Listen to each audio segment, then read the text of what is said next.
Yo, what's up you guys? Joe Dobby here, back at it again with another deck profile for you today. And tonight I actually managed to close out placing 8th place at a 34-man tournament hosted by Geekitude actually. So I played Black Ragnaloardmon deck. I played my own special version of it. It's gonna look fairly similar to a lot of Black Ragnaloardmon decks, but there's a level 6 that I personally use because I think it's really good at extending my plays and protecting myself should I lose that Ragnaloardmon. But that said, here we go. I'm just gonna dive right into it. First things first, you gotta run obviously the 4 copies of Kakinmon. And Kakinmon, when attacking, if your Digimon's level 7, you actually get an extra memory. So it's really good at extending your plays and being able to have more options when you're swinging with a level 7. So it's really good there. I'm running 1 copy of Kapurimon, which on reboot, if the Digimon has reboot, you get an extra 1k DP. Pretty self-explanatory here, and it works really well with the spice that I ended up teching in. Next, we are running 4 copies of Ludomon, your typical searcher in the deck that allows you to look for your pieces, especially Legends Arms pieces and Ragnaloardmon himself, so you can find a way to build very, very quickly. You gotta love that.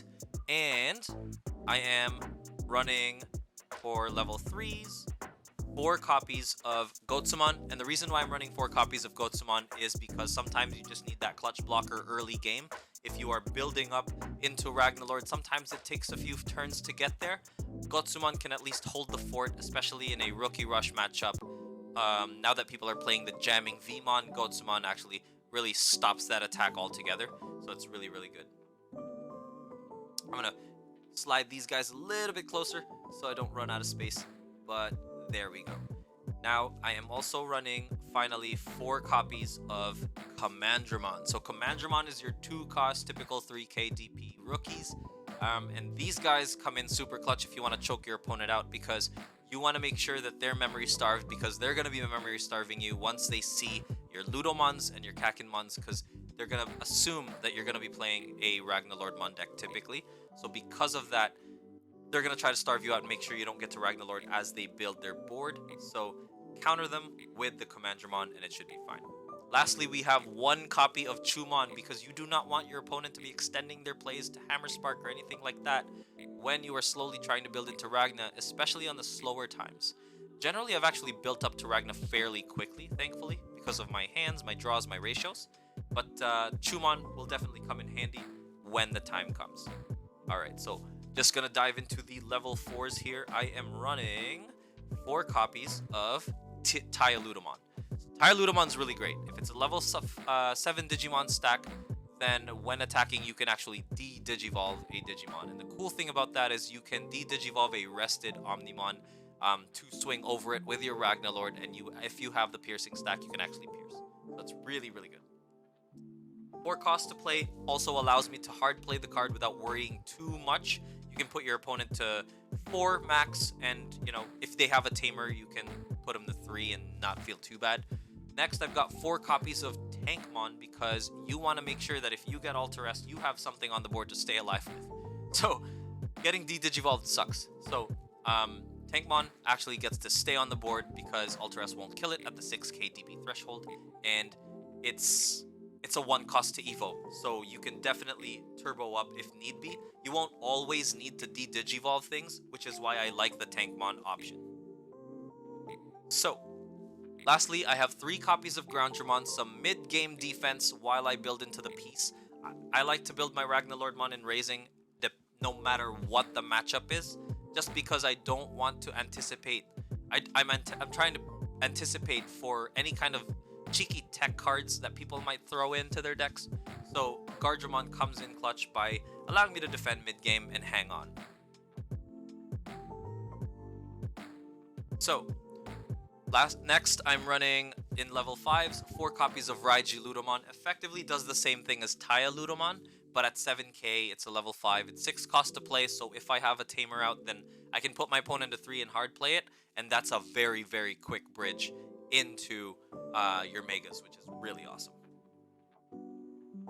Next, I am running 4 copies of Andramon for my level 5s.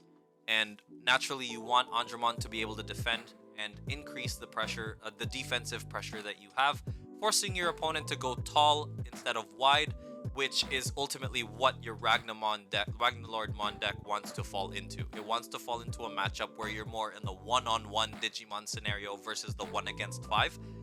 So when you grow taller with your blockers, you're forcing your opponent to also grow tall with a focused Digimon that you can swing over, hopefully, with Ragnaloardmon. One copy of Metal Mamemon in case I, for some reason, end up losing the first Ragnaloardmon and can't find another. Also allows me to get Ragnaloardmon and Omnimon Alteress that might come out of my security stack from my discard pile, right? So when Digivolving, I can grab a virus type level 7 Digimon and add it to my hands. So we're going into the level 6s, so here's the exciting part. I'm only running 3 copies of Durandamon, which actually allows for piercing of your, like, it adds piercing to your Ragnaloardmon stack, which is really great, inheritable effect. But at 12k DP, it's going to be hard to take out, which is why I really like it as well. 3 cost to play is not too bad, especially when you look at Ragnaloardmon's when Digivolved effect. So it's really not too bad. Love that. You gotta have piercing. Piercing really is the defining quality of this Black Ragnaloardmon deck, because once you swing over things and you have blockers out, it becomes very difficult for your opponent to build a board that is not only tall enough but wide enough to get over and swing at security. Now I've got 3 copies of Ragnaloardmon, and this guy is awesome because I generally threaten my opponent with the pierce versus the block. So what my opponents will do is they might stall and not attack for a second until they build up into a wide enough board, and then that's when I hit them with the Bri, and then all of a sudden they are faced with an even taller blocker and they didn't create any resource to kind of go wide. So this guy, 12k blocker that you can add onto Ragnalord, and just makes everything so much more difficult for your opponent to deal with. So here's the cheeky part of this deck that I wanted to tell you guys, or share with you guys. It is the Ragnaloardmon 2 tech card. So I'm running 2 copies of Ragnaloardmon for multiple reasons. Some people have run Blitzgreymon, some people have run High Andromon just to get to Ragnalord a lot quicker, and I totally get it, that's totally fine. But Ragnaloardmon is very situational for me. The reason why I run Ragnaloardmon is he's a 4-cost Evo. Now that sounds counterintuitive. It's like, why would you run a 4-cost Evo if you want to speed up into a Ragnaloardmon deck? Well, to be honest, depending on the matchup, if I have a Tamer out or if I'm put to 3 memory, sometimes I just want to get into Cress, put my opponent to 1, use Cress's effect, and bring out some blockers. You know, once I'm able to bring out something else that's another level 5 threat, that's my ticket to go into potentially another level 7, or I could use Crest to go into my own another level 7, throwing one of these onto that Crest stack with the Ragnaloardmon, and just goes really crazy, you know? And I've also pulled out a play with Ragnaloardmon where the only thing I really pulled was Dialudamon that I could bring out, and on-play effects still trigger. So I managed to get a free, not Dialudamon, a free Ludomon out on the board to search and look for things. Just to clarify, yeah, you could totally play these effects and it works out really well. Had to read that double time to be sure, but yeah, pretty much. And then here we go, the boss himself, 4 copies of Ragnaloardmon. So when you Digivolve, actually, place 1 Durandamon or Ragnaloardmon from your hand to the top of this card's stack, Digivolution stack, to gain 3 memory. He also has Reboot, 14,000 DP, and Security Attack +1. So he's an absolute beast, guys. Once you get to Ragnaloardmon, as long as you're able to protect him somehow, you're pretty much in a really good spot. And I find that the Ragnaloardmon setup, putting my opponent to 1 and potentially bringing out an Andromon, a Gardramon, a Gotsumon, is enough protection I need. And it also allows me to not waste one of these Ragnaloardmon or Durandamon to go up into a level 6 in the first place. So I can use Cress as a bridge to Ragnalord without wasting these guys, and I can take advantage of these guys fully by going, gaining the 3 memory through adding them onto the stack as well. So Ragnaloardmon, really cool mechanic. I love it. Everyone calls it the Voltron deck. And I'm running 1 copy of Alteress. Would I add another one if I had it? Yes. The reason why is I noticed that I faced a bunch of Rookie Rush style decks, like really fast decks that want to just swing. Against Rookie Rush, this deck actually did really, really well. Ragnaloardmon came so clutch, bringing out an extra blocker that prevented the V-Mons from attacking. In addition to that, I got into Ragnaloardmon and raising fairly quickly and managed to capitalize. Unfortunately, I lost the best of 3 because of that Puppetmon play. I got Puppetmon like 2 games in a row. I won the first one, lost the next 2, very close because of Puppetmon. But that said, Alter S has the ability to come in clutch and really remove an opponent's board very quickly. I've actually managed to pull off a few satisfying Omnimon Alter S plays tonight, so it's, yeah, pretty awesome. Alright. Also, he's unblockable if you get to remove one of these stacks.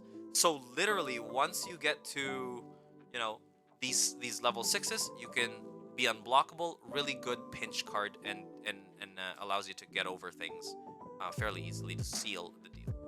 I'm running red ties. Yeah, red tie is an awesome addition because Ragnaloardmon is actually a red Digimon. So all your red Digimon with 4 Digivolution sources or more, the sources don't have to be red, will gain security attack +1. And he's also your memory stabilization, gets you to 3. Once you get to 3, you can get into Durandamon, get into Ragnaloardmon, add one of these again, and gain that memory back for a swing. And that's why I love this mechanic, because it almost feels underwhelming if your turn would end at the Ragnaloardmon Evo. So being able to at least take one advantageous swing is really good. And lastly, everyone's favorite card,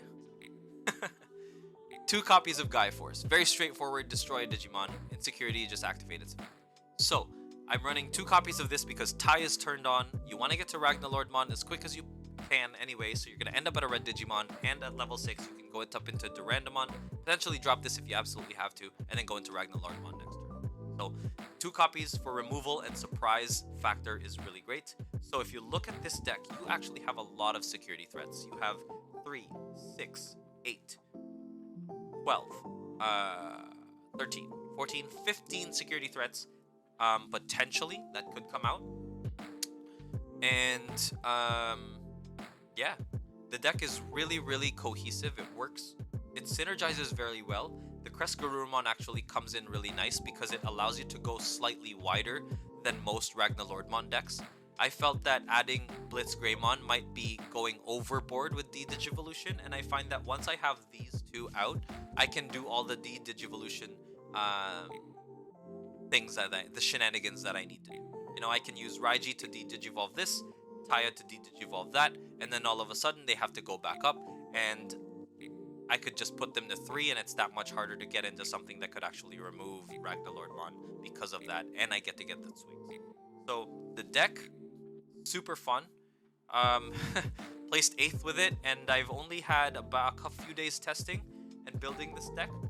Let me know what you guys think. Let me know if you actually ran the Cress or ran Blitz or ran Volcanic Dramon. People do all kinds of things with Ragnaloardmon, and that's what makes it super interesting. Mirrors, as much as the base of the deck is fairly similar, it all falls up to here that really makes the difference and really defines the player and what their playstyle truly is.